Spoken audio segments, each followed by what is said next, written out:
আপনারা দেখুন, সাথেই থাকুন আমার।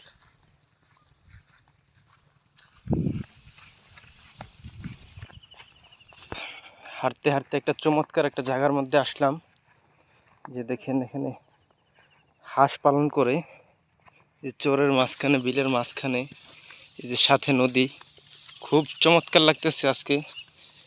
যে দেখেন তারা কিভাবে এখানে থাকে, তারা এখানে হাঁসগুলা রাখে। এই যে আশেপাশে কিন্তু কোনো বাড়িঘর নাই। এই যে দেখেন এখানে তারা থাকে, এগুলা তাদের আসবাবপত্র, এগুলা দিয়ে ওইখানে ছোট্ট একটা ঘর বানাবে, ঘর বানিয়ে ওই ঘরটার মধ্যে থাকবে তারা।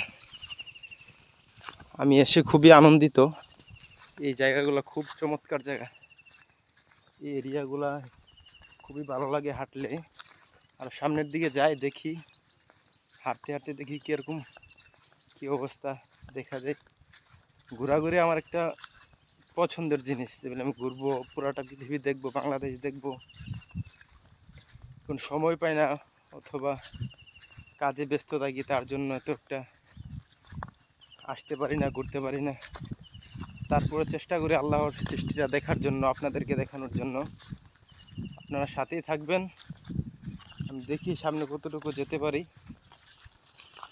এই যে দেখেন নদীর পানি টলমলো করছে। এই যে হাঁটতে একটু মাঝে মাঝে ভয় হয়, সাপ টাপ থাকতে পারে এখানে। একটা রাস্তা দেখেন, এই যে সামনে একটা আমি জাল দেখলাম, মাছ ধরার জাল, খুবই চমৎকার দেখতে জালটা। যদিও আমি এদিকে কোনো সময় আসি নাই, তারপরে দেখেন দেখতে কি চমৎকার দেখাই। ওইদিকে কৃষক ভাইরা কাজ করতেছে, সামনে আরেকটা জাল আছে সম্ভবত, ওইটা আপনাদেরকে দেখাবো। আরও সুন্দর লাগে যে বড় বড় কারেন্টের খুঁটিগুলা দেখলে, যে অনেক বড় বড় খুঁটি, এগুলা সম্ভবত গয়লা চাষ করছে। এই যে কি চমৎকার গয়লাগুলা।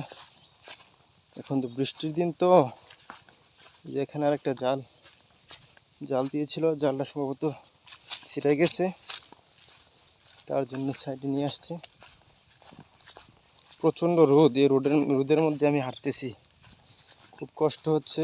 তারপর আমি এতটা সময় পাই না, তার জন্য ঘুরতে আসলাম এই রোদের মধ্যেই।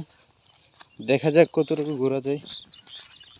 হাঁটতে হাঁটতে আমি এমন এক জায়গায় এসে পৌঁছলাম, আমি কখনোই কল্পনা করতে পারি না যে এখানে এসে আমি আর সামনে এগোতে পারবো না।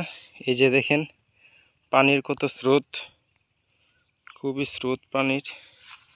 যে সামনে এসে দেখি এখানে আর কোনো রাস্তা নেই।